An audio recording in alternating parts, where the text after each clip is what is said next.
Tape 3W suivi d'école au Sénégal.com. À école au Sénégal, c'est facile, tu n'as qu'à te connecter. Tape école au Sénégal, les leçons sont beaucoup plus détaillées. Maintenant, nous abonnons au troisième exercice qui concerne le dosage entre un acide fort et une base forte. Le dosage ici est suivi par un pH mètre. Le graphe pH égale AF de B a été tracé grâce à un tableau de valeurs donné par un pH mètre. Ici, en appliquant la méthode des tangentes, on est arrivé à déterminer les coordonnées du point équivalent. E a pour volume VB égale à 9 ml et à l'équivalence pH égale à 7. D'accord. Ici, qu'est-ce qu'on sait? On sait qu'à l'équivalence, lors de deux acides forts par une base forte ou inversement, le pH à l'équivalent est toujours égal à 7. C'est bon. Maintenant, ici, on donne par exemple la solution d'acide chlorhydrique Ca égale Va égale la solution SB de soude NH, on a CB égale VB égale VBE, on connaît, c'est 10 moins VBE, c'est 9 ml, CBE c'est 0,1 mol par litre, VA égale 100 ml, CAE est inconnu. Donc là on demande de calculer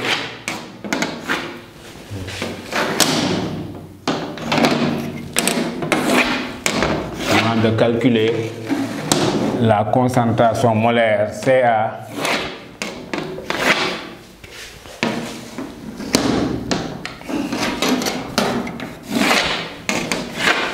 d'accord. Ici, on demande d'abord d'écrire l'équation bilan de la réaction de dosage. Équation bilan de la réaction de dosage. Équation bilan.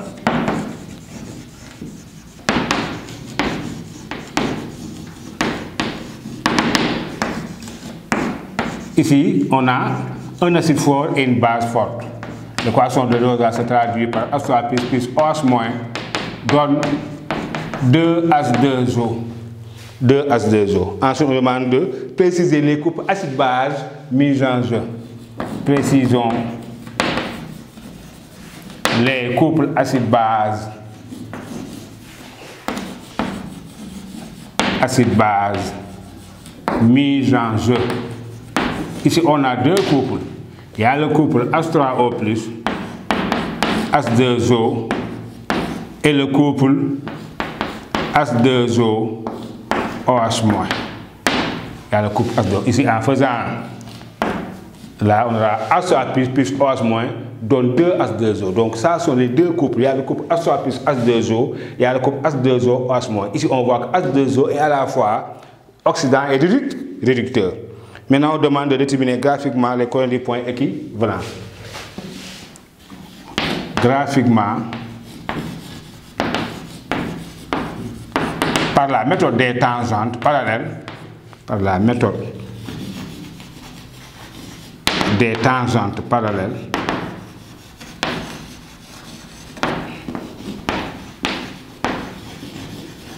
E a pour coordonnées VBE égale 9 ml, PHE égale à 7. D'accord. Ça, c'est la méthode des tangentes qui nous a permis de déterminer les coordonnées du point équivalent. Maintenant, on demande d'en déduire CA. En déduire CA. On a CA, VA égale CB, VBE. VBE, c'est le volume versé à l'équivalent. VA, c'est le volume d'acide prélevé qui a servi de dosage. Donc on aura CA égale CB fois VBE sur VA. On aura CA égale CB, c'est 0,1. VBE, c'est 9. VA, c'est combien? C'est 100 ml. Donc on trouve 9, 10 moins 3 mol par litre. 9, 10 moins 3. Donc la concentration de la solution d'acide chlorhydrique est égale à 9, 10 moins 3. Maintenant, petit 4, qu'est-ce qu'on demande? De donner le pH limite. Ça veut dire qu'à force d'ajouter de la base, qu'est-ce qui va se passer? On finira à avoir quasiment une solution basique. On demande de donner le pH limite. Calcul du pH limite. Lorsqu'on continue à verser, lorsqu'on a versé une quantité de soude. Calcul du pH limite. Lorsque VB, le volume de VB tend vers l'infini. Ici, à l'équivalence, avant pH égale 7, la solution est acide. Pour pH égale à 7, la solution est neutre. Donc de 0 à pH égale 7, le mélange est acide. À pH égale à 7, le mélange est basique. pH supérieur à 7, le mélange est basique. pH égale 7, le mélange est neutre. pH supérieur à 7, le mélange est basique. Donc plus on verse, plus la solution devient basique. Plus on verse après l'équivalence, une quantité de soude, plus le mélange devient basique.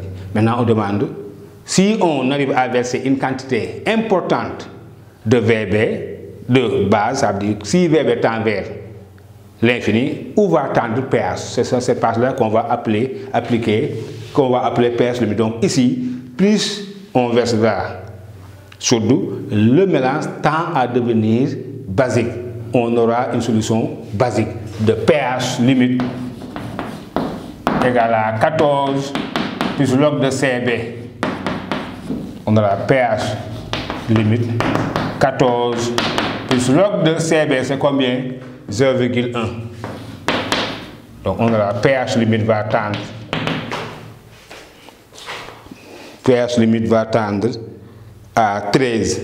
Donc c'est 14 moins 1 égale à 13. D'accord, donc si on arrive à verser davantage de la soude, on arrivera à avoir une solution de base forte, de concentration CB égale 0,1. Donc pH limite égale à... C'est bon. Maintenant, petit 5. Maintenant, on dit que... Donc on a versé une solution. Le volume versé VA égale à... Le volume VA égale à 100 ml. La concentration de CA, on a trouvé, c'est 9, 10 moins 3 mol par litre. Maintenant, on demande de calculer, de déterminer la concentration des espèces chimiques lorsqu'on a ajouté une solution de soude de volume VB égale à combien? 5 ml. De concentration CB égale à 0,1 mol par litre. C'est-à-dire ici, pour VBE égale 9 ml, on est à l'équivalence. Pour VBE inférieur à 9 égale à 5, on est dans la partie acide. Donc il va falloir donc ici, ça c'est par exemple 5. Il va falloir chercher le pH qui lui correspond. Il va falloir chercher le pH qui lui correspond. Et là on aura 2,5. Donc lorsqu'on verse 5 ml pour 5 ml de soude versé, alors pH égale à 2,5. La question c'est de déterminer les concentrations des espèces chimiques présentes en solution. Déterminons les concentrations molaires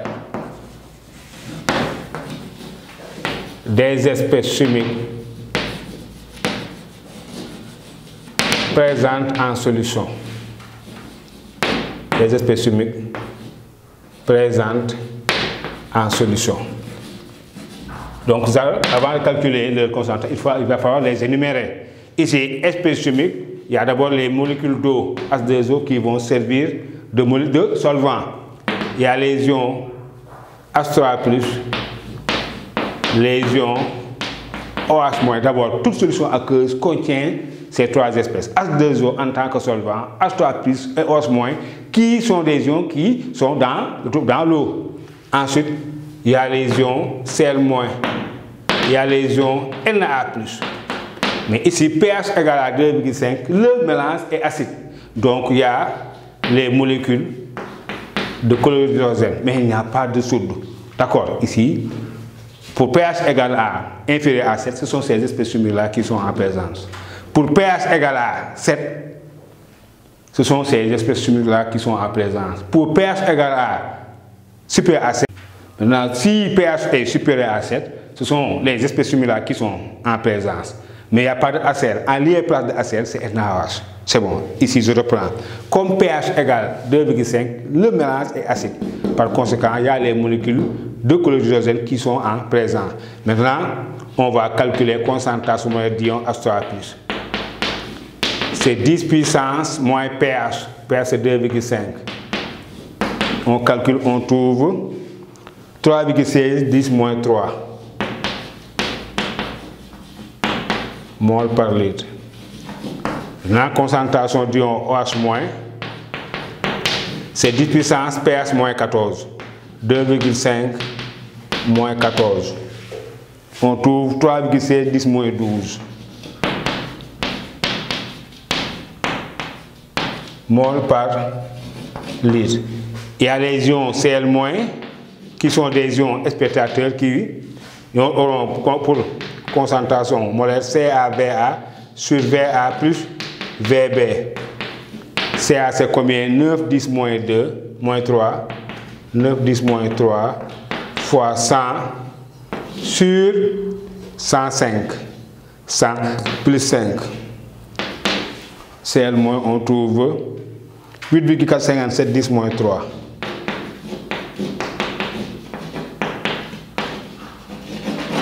Maintenant, pour Na+, là aussi, ce sont des ions spectateurs.